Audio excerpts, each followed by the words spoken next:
Welcome to the VRLY Podcast, the leaders in real estate tech and marketing, with your host, Tyler Irons.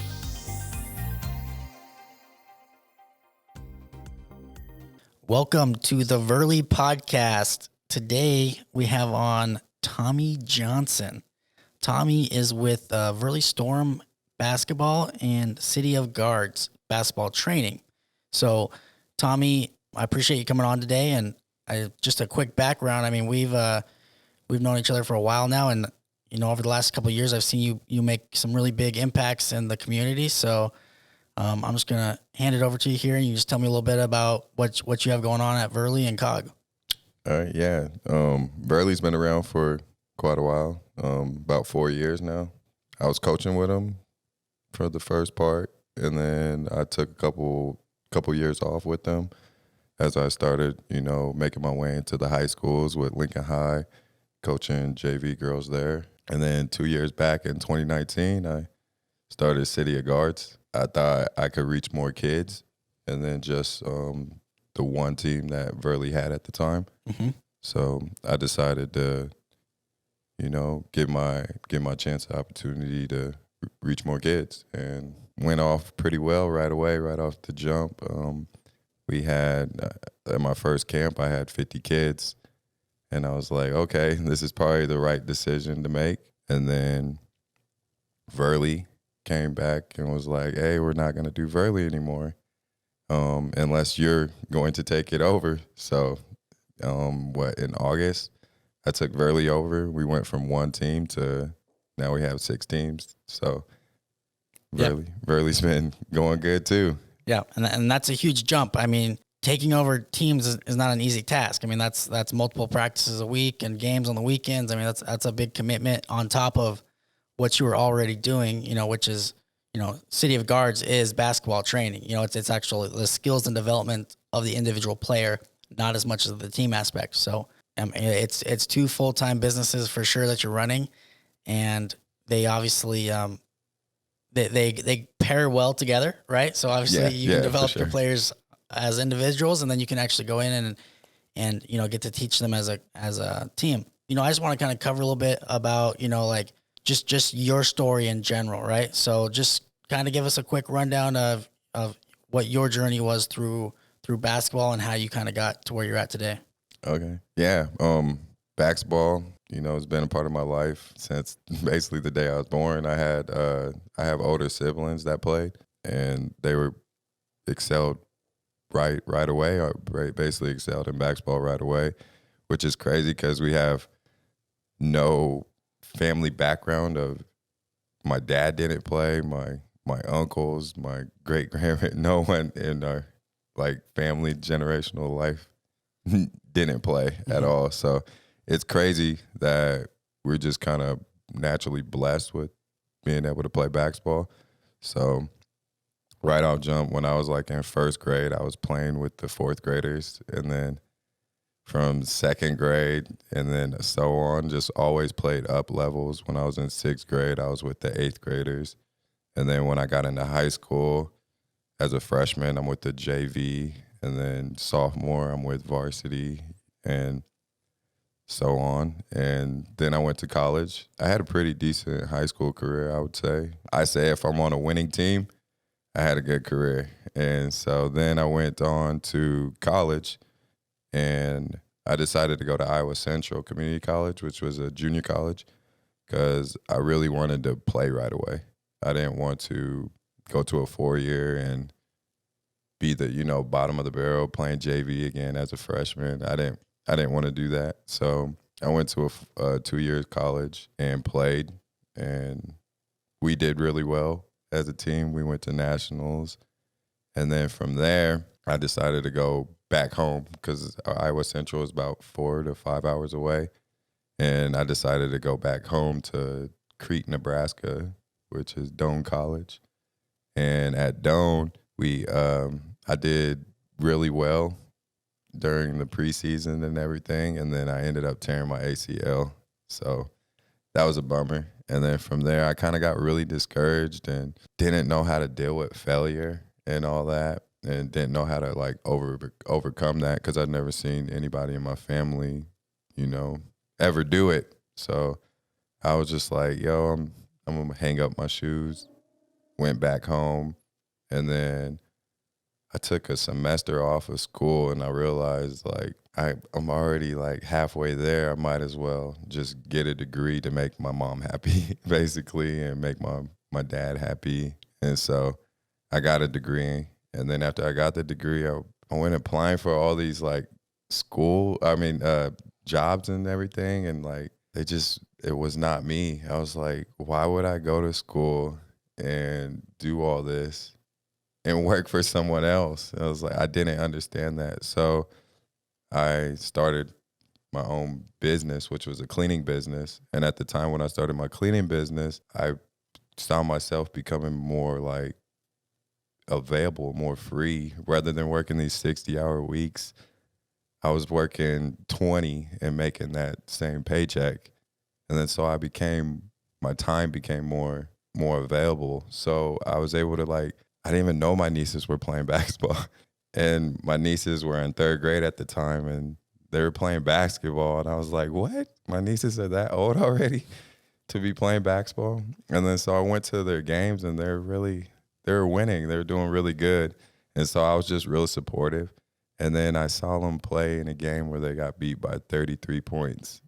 And then I was like, that can't happen to them. So that's why I started coaching. Like once I saw them, I was like, yo, I think I can coach them. I think I can do good. So then I asked my sister at the time, who was running the team, I was like, yo, can I come to a practice and help? She said, yeah, for sure. Definitely come help. We'll take any help anytime you want. And so I went to the practice, and then went really well. And I went to the next practice, and then the next practice. And then I just saw myself just like religiously just coming and coming and coming. I was making it to every tournament. And then I just like saw like the girls' growth just like even better, to where like 3 months down the road, that team that got beat by 33, we're beating them now by like just like 5, but that's a 40-point swing. And then a couple months more down the road, we're beating that team by 20.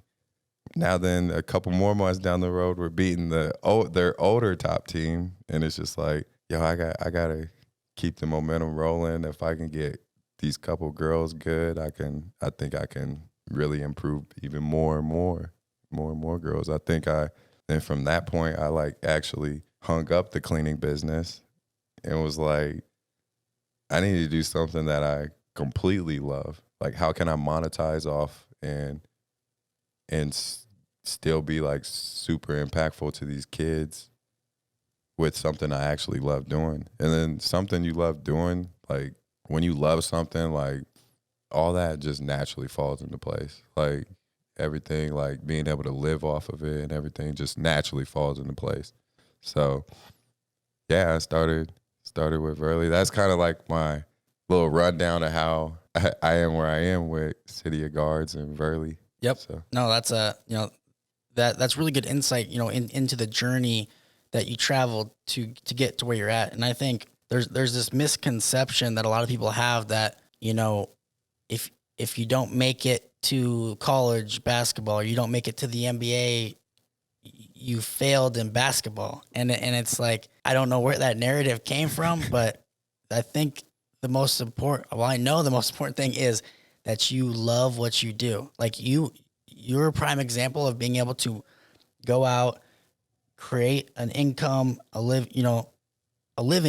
good living for you and your family while pursuing your passions and while making large impacts in the community. And I think people don't understand, how much of a purpose-driven life that is. When you do that, like your life has purpose. You're making impacts. You're making money.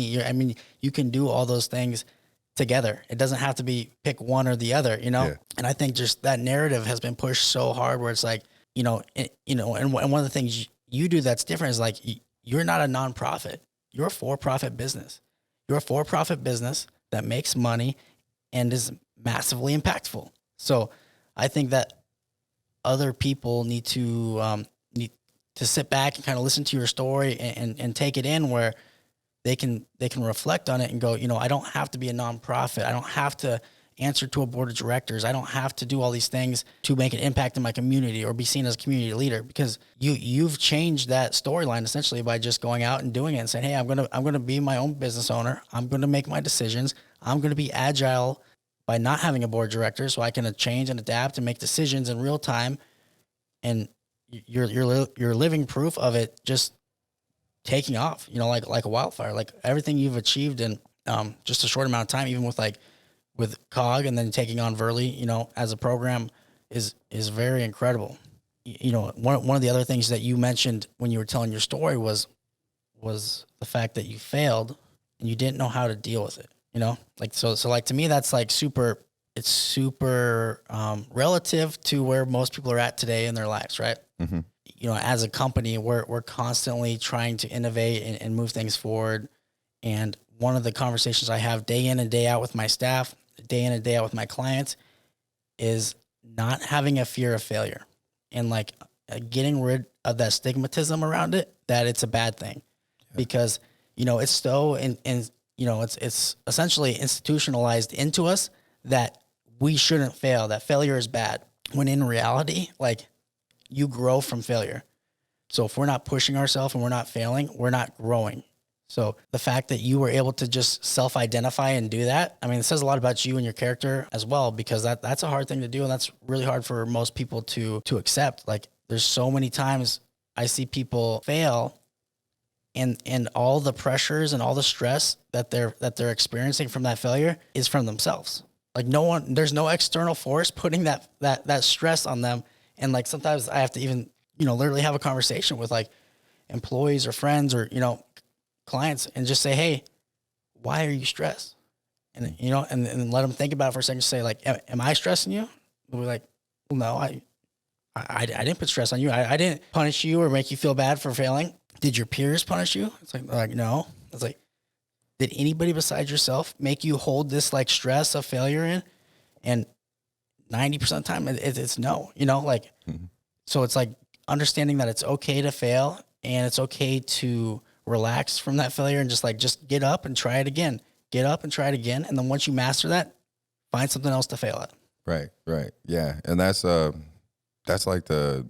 I use basketball like as like the perfect segue to like be able to reach these kids in like real life, the game of life. And that's like the number one thing I say at the beginning of a game is like, fail. Let me see a turnover. Let me see you bounce back from a turnover. Let me see you miss a rebound so that you'll get the next two. Let me see the failure happen. Let me see you put yourself in situations where you're going to fail, because that's when the whole team concept and everybody's okay with failing, that we start becoming successful at some point throughout that game. And it's only an hour long of a game, 40-minute game or whatever. Mm-hmm. And within that 40 minutes, you start to see like that sense of failure like deplete, and then great things start to happen. Like, wow, I've never seen you take the ball to the hoop with that much aggression or with that without thinking. Almost, you're doing things without thinking. You're creating action. And that's another thing, is like, be proactive. Like, stop being reactive to everything that's around you in the environment. Be proactive. Get to the spot you need to get to on the basketball court, just like you need to get to where you need to get to in life to make yourself successful. Like, stop hanging around this crowd. Go hang around with that crowd that's doing something good or doing something, the right thing at the time. So I always talk about failure. Like, every day I talk about failure. Like, even when I'm doing City of Guards training, it's just like, stop dribbling the ball where it's going to come back to you. Can you dribble it faster? Like, can you go harder? Can you, like, them are the things, like, I want to see your ball go all the way across the gym and hit someone else's ball, because that's when I know you're getting better. Right. If you're not losing the ball, you're not getting better in my trainings. Yep. I mean, you hit it on the head right there. I mean, that's it. Just fail. Yeah. And then another thing you're talking about with like the nonprofits and like the for-profits, it's like I grew up in the era of like nonprofits. And so, but like the nonprofits I was a part of are no longer around.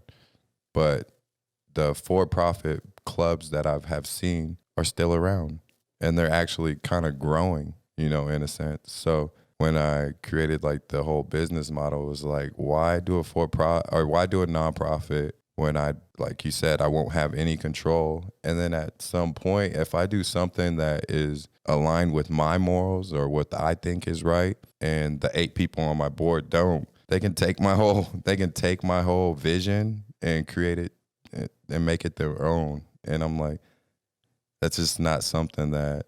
Scary. Yeah, it's scary. And it's like, then again, why would I be working for you guys? Like, right. So that was like a huge part, like that the nonprofit was not the way to go. And when you do for-profits, just look around, like look at the McDonald's, look at the chain, all the chain clothing stores and all that. Those are for-profit businesses that I have seen all 28 years of my life on and growing. Right. Like, oh, now Kearney has a Foot Locker, or, like Grand Island and all these other little towns around. Like, look at Elkhorn. Yeah. Like, look at Gretna. Like, they just changed overnight. I mean, they went from small to large and just became part of the big city. Mm-hmm. And I think one of the biggest things too with like, your for-profit businesses, it's like the market will tell you if you're good.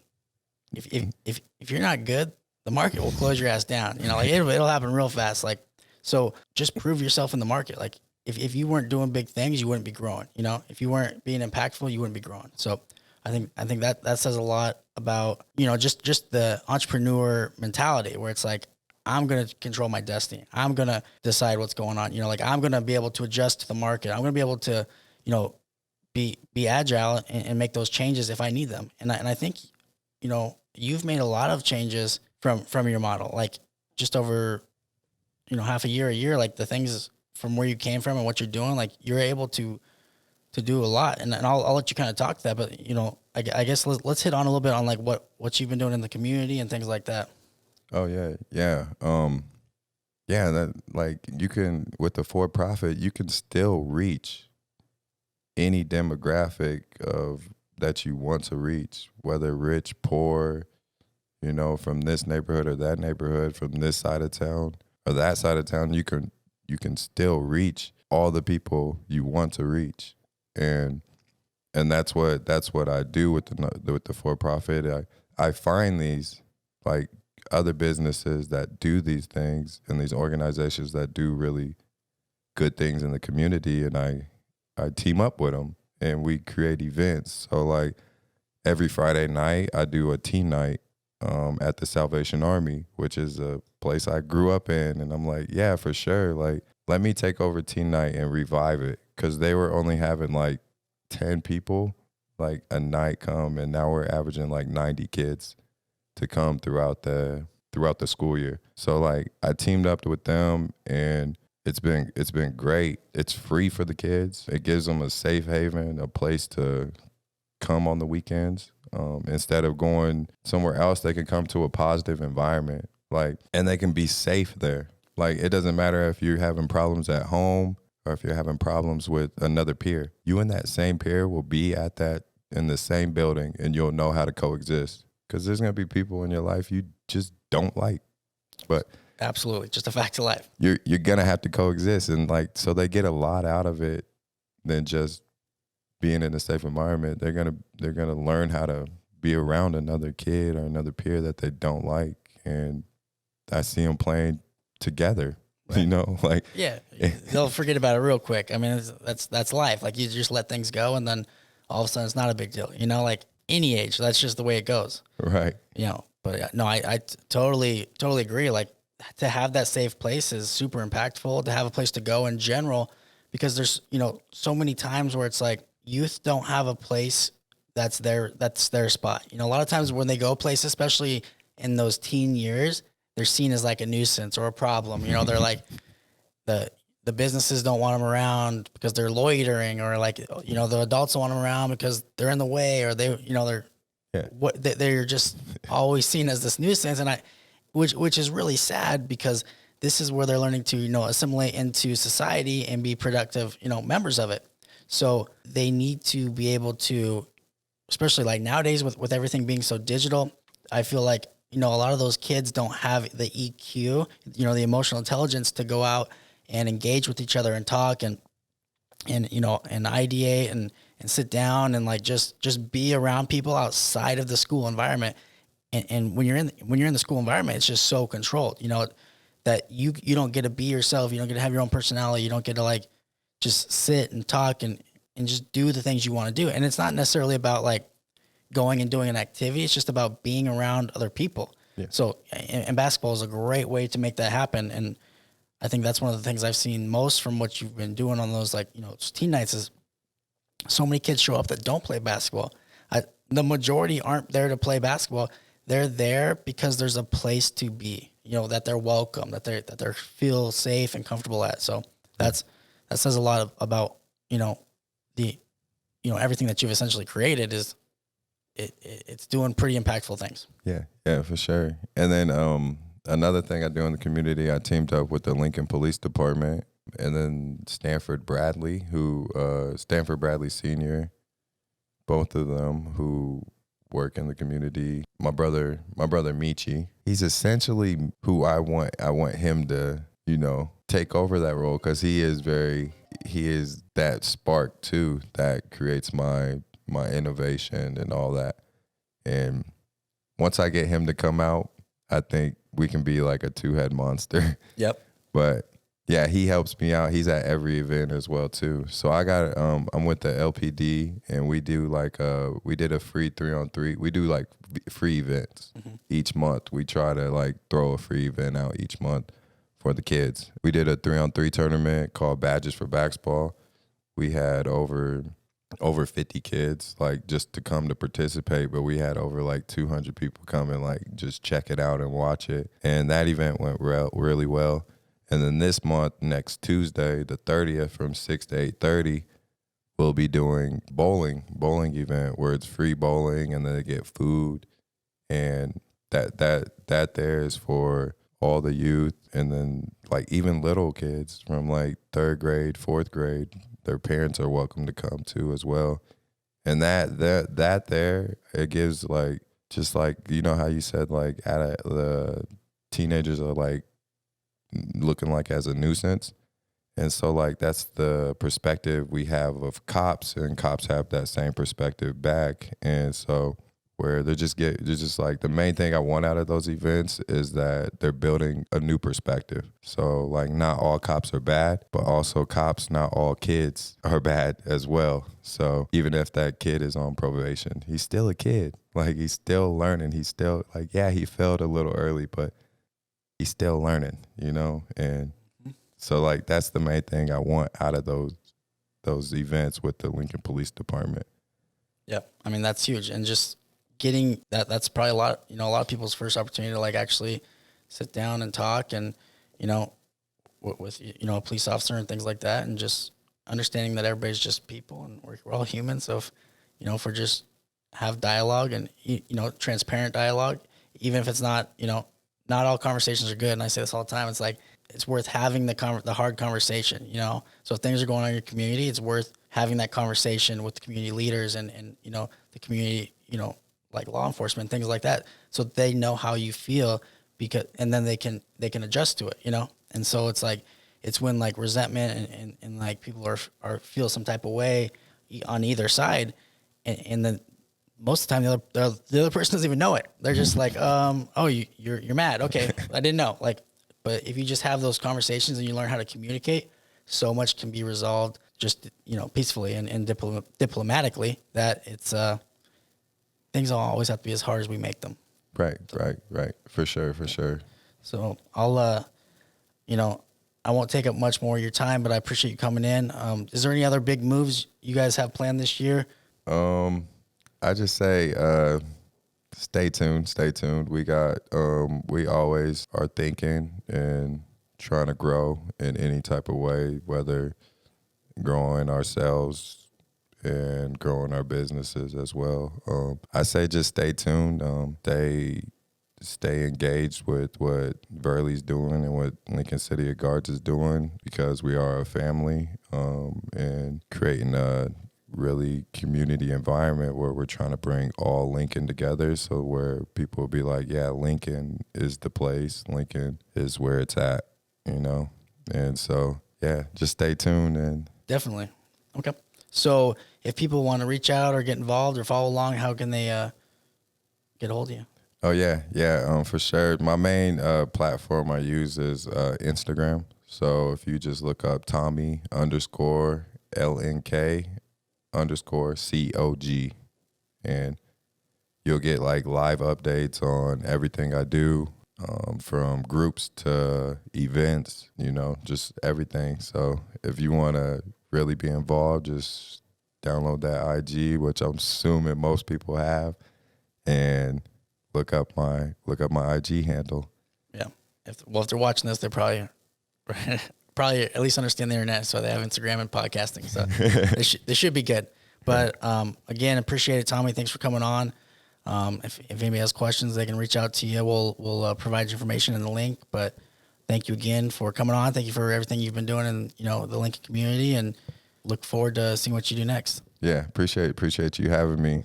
Go VRLY. Yeah, absolutely.